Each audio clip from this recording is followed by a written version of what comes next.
রওনা দিয়েছি চীনের গুয়াংজু শহর থেকে চীনের রাজধানী বেইজিংয়ের উদ্দেশ্যে। আমার মনে হয় আমাদের হযরত শাহজালাল ইন্টারন্যাশনাল এয়ারপোর্টের থেকেও দ্বিগুণ বড়। এগুলাই হচ্ছে চীনের বুলেট ট্রেন বা হাই স্পিড ট্রেন যেটাই বলি। এখানে 1200 টাকার খাবার। এই যে ট্রেন চলছে 343 কিলোমিটার গতিবেগে। এখানকার তাপমাত্রা এখন 2 degree Celsius, but feels like 0। How much? 100. Wow, মাশাল্লাহ। অবশেষে সামনাসামনি নিজের চোখে দেখা সেই ঐতিহাসিক মহাপ্রাচীর। মানে আমাদের বাংলাদেশকে 4 বার এই ওয়াল দিয়ে ঘিরে ফেলা যাবে। মাশাল্লাহ, কত সুন্দর সিনারি। যে সুন্দর সুন্দর মানুষগুলো ঘুরতেছে, এরা যদি আমার একটা ছবি তুলে দিত। রওনা দিয়েছি চীনের গুয়াংজু শহর থেকে চীনের রাজধানী বেইজিংয়ের উদ্দেশ্যে। বিশ্বের অন্যতম দ্রুততম ট্রেন যেটাকে বলা হয়, আমরা যেটাকে বলি বুলেট ট্রেন বা এখানকার ভাষায় হাই স্পিড ট্রেন, সেটাই করে যাব আমি বেইজিংয়ের উদ্দেশ্যে। আমি আছি বর্তমানে গুয়াংজু সাউথ রেলওয়ে স্টেশনে।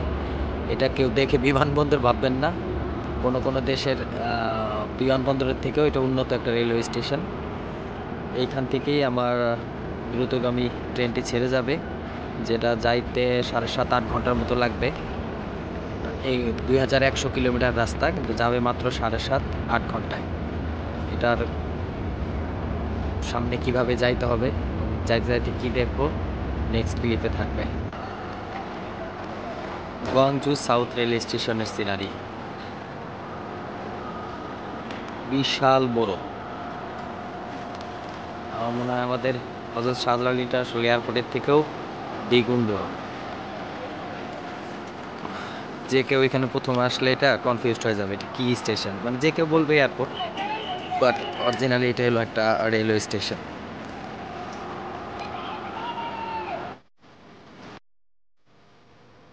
এগুলাই হচ্ছে চীনের বুলেট ট্রেন বা হাই স্পিড ট্রেন যেটাই বলি। এই ট্রেনগুলাই পুরা চীনের বিভিন্ন জায়গায় সিটি টু সিটি ঘুরে বেড়ায়, যে ইন্টারসিটি বলা যায় আর কি, যা সর্বোচ্চ 350 কিলোমিটার পর্যন্ত গতিতে ছুটে এবং একদম টাইম টু টাইম। ওদের টাইমগুলো হয় এরকম 8টা 2, 5টা 27 এরকম করে, মানে ভাঙা ভাঙা টাইম। বাট একদম যেই টাইমে যেটা ছাড়ার কথা 1 মিনিটও আগে ছাড়ে না, 1 মিনিট পরেও ছাড়ে না। গুয়াংজু সাউথ রেলওয়ে স্টেশন থেকে আমাদের ট্রেন যাত্রা শুরু করছে বেইজিং ওয়েস্ট রেলওয়ে স্টেশনের উদ্দেশ্যে। এই ট্রেনটার টিকিট আমি নিয়েছিলাম $120 দিয়ে। ফ্লাইটের ভাড়া এরকমই, বাট ফ্লাইটে গেলে তো আর এত 2100 কিলোমিটার 2100 কিলোমিটার রাস্তার সুন্দর সুন্দর সিনারিগুলো আমি দেখতে পারতাম না। তো সুন্দর সুন্দর সিনারিগুলো দেখার জন্যে ভাড়া অলমোস্ট একই হতে, আবার চীনে আসলাম, বুলেট ট্রেনে চড়বো না তা তো হয় না। সব মিলে এই ট্রেনের টিকিট আমি নিছি। তো 350 কিলোমিটার 345 এরকম গতি মেনটেন করে ট্রেনটা ছুটে চলতেছে বেইজিংয়ের উদ্দেশ্যে। 7.5 ঘন্টা বা 7 ঘন্টা 35 মিনিট পরে আমি পৌঁছে যাবো ইনশাল্লাহ চীনের রাজধানী বেইজিংয়ে।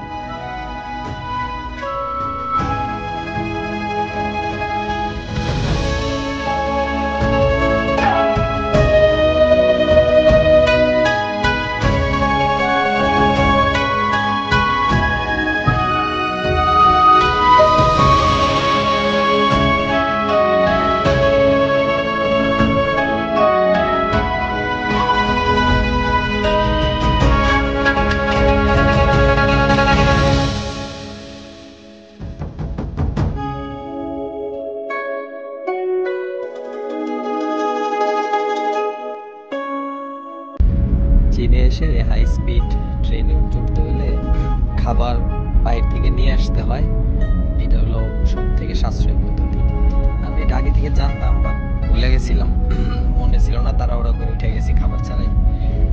এখন তো 7-8 ঘন্টা যাক না খায় অত টাকা নষ্ট।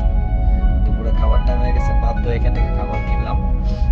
তো আমার বলছে বিফ, একটা বিফ আর একটা পর্ক। আমি শুই নেই, আমার শরীরে শিউরে উঠছে, শুয়োরের মাংস। তারপরে অনেক পূজায় বলা টলার পরে যায়, মুসলিম বলার পরে বললো চিকেন খাওয়াতে হবে। চিকেন দিল, আল্লাহ জানে চিকেনের ভিতরে কি আছে। এখানে 1200 টাকার খাবার। একটু ভাত, একটু সবজি, একটা চিকেন 1200 টাকা। তো আমি বাইরে থেকে খাবারটা যদি আমার মতো করে কিনে আনতাম, আমি যদি 300 টাকার খাবার আনলেই আমার হয়তো হয়ে যেত। যাই হোক, শুরু করি দেখি কেমন লাগে খাইতে।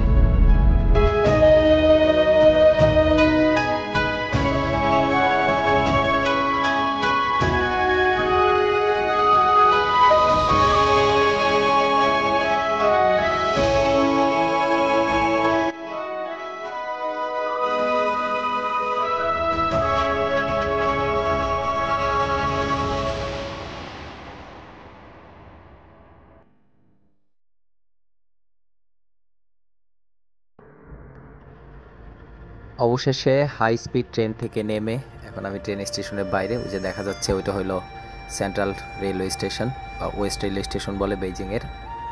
এখানকার তাপমাত্রা এখন 2°C, বাট ফিলস লাইক 0, মানে 0 ডিগ্রির ফিল হইতেছে। প্রচণ্ড শীত, মানে হাত বাইরে বের করে ভিডিও করাটাও টাফ।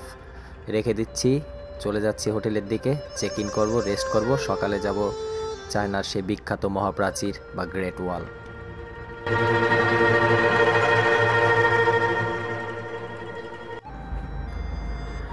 সকালবেলা খুব আর্লি ঘুম থেকে উঠে আমি আবারও ট্রেন স্টেশনে এসে বাদালিং একটা পয়েন্ট আছে গ্রেট ওয়াল দেখার বেশ কয়েকটা পয়েন্ট আছে, এর ভিতরে বাদালিংতে সব থেকে সুন্দর অনলাইন ঘেটে যা পাইছি। এই জন্য আমি বাদালিংয়ের উদ্দেশ্যে আবারও হাই স্পিড ট্রেনে চড়ে রওনা হচ্ছি।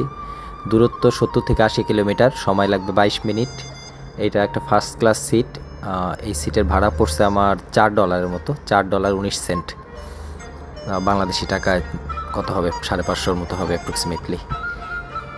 তো যাচ্ছি গ্রেট ওয়ালের দিকে।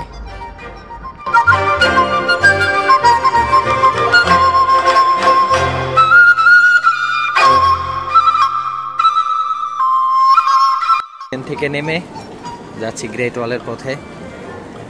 যাওয়ার পথে ওদের গ্রেট ওয়ালে কি কি দেখা যাবে ওরা এরকম সাইনবোর্ড লাগায় রাখছে। মানে এরা যারা যাচ্ছে ম্যাক্সিমামই ওইখানেই যাচ্ছে, কারণ এইদিকে তো গ্রেট ওয়াল দেখা ছাড়া আর কি বা করতে যাবে। কেমন সাইজের অ্যাক্সেলেটর বাবা, মোটামুটি 10 তলা বিল্ডিং হবে মনে হয়, উঠতেছি উপরে।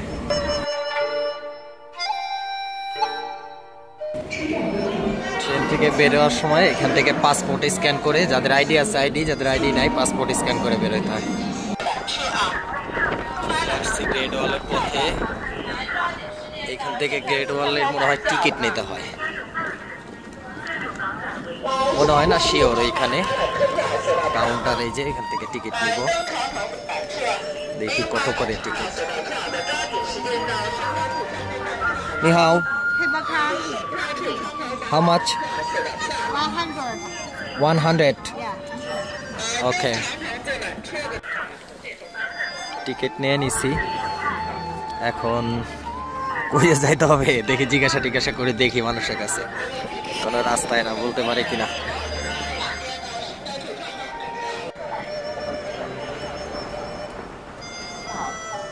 হাঁটতে হাঁটতে জীবন বেড়ে গেল, অনেক পথ হাইটা যাচ্ছে, কেবল গাড়ি করে যাইতে হবে। তারপরে এত সুন্দর জায়গা কিন্তু একটা ছবি তোলার মতো পরিবেশ নাই। পরিবেশ বলতে হাতই তো বাইরে রাখতে পারি না, ভিডিও ছবি এগুলো কেমনে করব।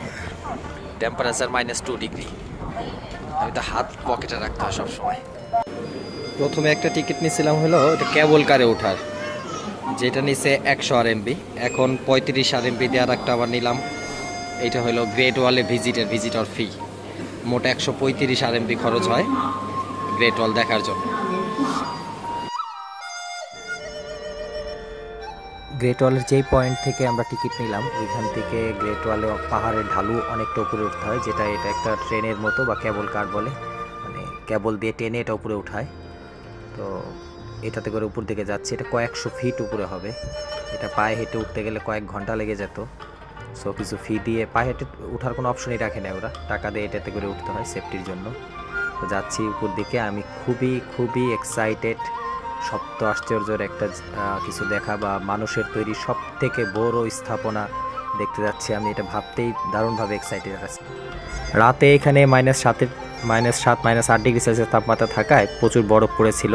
দিনের বেলা রোদে গলে গিয়ে এখনও কিছুটা বরফ অবশিষ্ট আছে, সাদা ওইগুলো হলো বরফ পাহাড়ের গায়ে। এখন দুপুর 2টা, কেবল ট্রেন থেকে নেমে এখন ঠিক বাদালিং পয়েন্টে চলে আসছি, এক্সিট নিচ্ছি।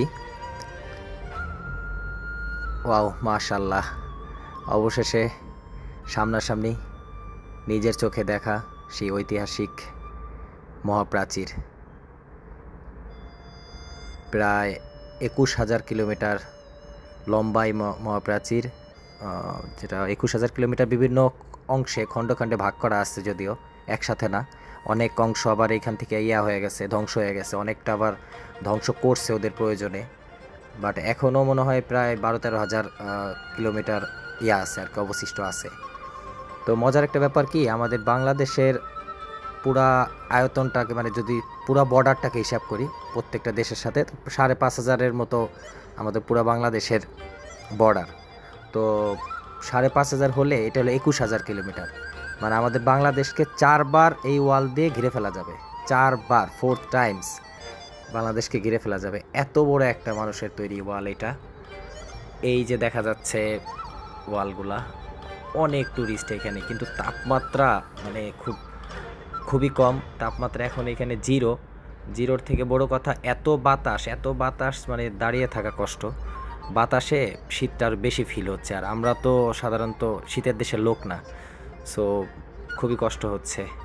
মাশাআল্লাহ, কত সুন্দর সিনারি, মানুষ ঘুরতেছে ফিরতেছে, বাট মানে ডিহাইড্রেশন হয়ে যাওয়ার মতো অবস্থা আমার। ব্যাগে করে আমি পানি আনি নাই, কারণ ট্রেন স্টেশনে পানির আর দুধের দাম মোটামুটি সমান ছিল, একটু কম বেশি। তা আমি একটু দুধ কিনে নিয়ে আসছি, যে শরীরে ইয়াও হবে, মানে প্রোটিনও আসবে, আবার ডিহাইড্রেশনটাও কভার হবে। তো আলহামদুলিল্লাহ, দেখতে থাকি। আজকে আমার ছবি তোলার কেউ নাই বলে, একা বলে। এই যে সুন্দর সুন্দর মানুষগুলো ঘুরতেছে, এরা যদি আমার একটা ছবি তুলে দিত না। এর থেকে আমার বউ বেশি সুন্দর, এরা সুন্দর না, ভুল হয়ে গেছে, সরি।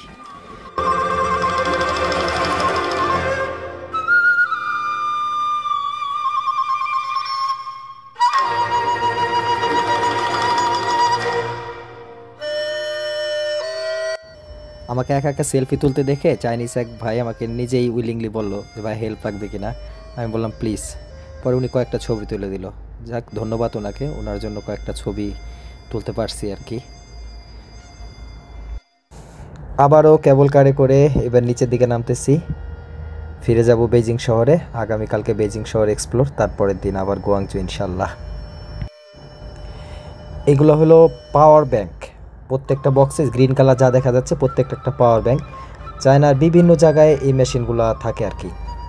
তো এই মেশিনগুলো থেকে পেইড করে, ওদের এখানে আলিপে, উইচ্যাট পে আছে, আমাদের বিকাশ নগদের মতো, এগুলোতে পেমেন্ট করে পাওয়ার ব্যাংকটাকে হায়ার করে নিতে হয়, মোবাইল টোবাইল চার্জ করে আবার জমা দিয়ে আসতে হয়। তো একটা সময়, একটা ঘন্টা ব্যাপী ওরা বিল করে আর কি। তো আমার আলহামদুলিল্লাহ এখন এটা লাগে না, এই জন্য অ্যামাউন্টটা আমি জানি না, কারণ আমার জিগরি দোস্ত টিপুর কাছ থেকে শিক্ষা নিচ্ছি আমি যে জীবনে আর কিছু হোক আর না হোক মোবাইল সবসময় চার্জে রাখতে হবে আর কি, কারণ যে কোনো সময় বিপদ আসতে পারে নাইলে।